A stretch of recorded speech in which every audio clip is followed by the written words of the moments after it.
ఏపీలో అన్నదాతలకు శుభవార్త. బుధవారం అంటే ఎల్లుండి నుంచి ఆంధ్రప్రదేశ్లో వర్షాలు కురవనున్నాయి. ఒడిశా, ఛత్తీస్గఢ్ పరిసరాల్లో ఉపరితల ఆవర్తనం కొనసాగుతుంది. మరోవైపు నైరుతి రుతుపవనాలు రాష్ట్రమంతటా విస్తరించాయి.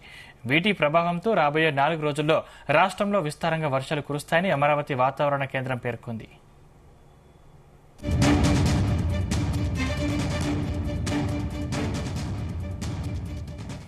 ఇవాళ రాష్ట్ర వ్యాప్తంగా తేలికపాటి నుంచి ఓ మోస్తరు వర్షాలు మంగళ, బుధ, గురువారాల్లో కోస్తా జిల్లాల్లో అక్కడక్కడ భారీ వర్షాలు పడే అవకాశం ఉందని వెల్లడించింది.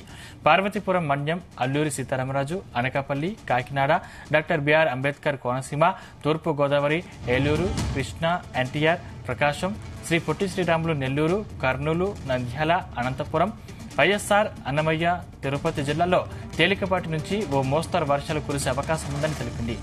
నిన్న తిరుపతి, అల్లూరి సీతారామరాజు, అనంతపురం, కర్నూలు, అన్నమయ్య జిల్లాల్లో వర్షాలు కురిశాయి. అత్యధికంగా శ్రీకాళహస్తిలో 62.5 మిల్లీమీటర్ల వర్షపాతం నమోదైంది. మరోవైపు రాష్ట్రంలో ఇటీవల పర్యటించిన కేంద్ర బృందం కరువు పరిస్థితిపై కేంద్రానికి నివేదిక సమర్పించింది. రబీ సీజన్ కు సంబంధించి ఏపీలో కరువు పరిస్థితులను అంచనా వేసేందుకు కేంద్ర బృందం ఇటీవల ఏపీలో పర్యటించింది. 10 మంది సభ్యులతో కూడిన కేంద్ర బృందం 3 టీంలుగా విడిపోయి రాష్ట్రంలో పర్యటించింది.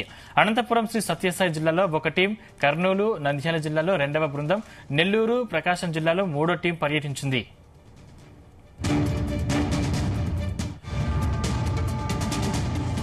తమ పర్యటనలో స్థానికంగా ఉన్న రైతులను, పంట పొలాల్ని పరిశీలించి నివేదిక తయారు చేసింది. అనంతరం రబీ సీజన్లో నష్టపోయిన పంటల వివరాల్ని కేంద్రానికి నివేదిక రూపంలో సమర్పించింది.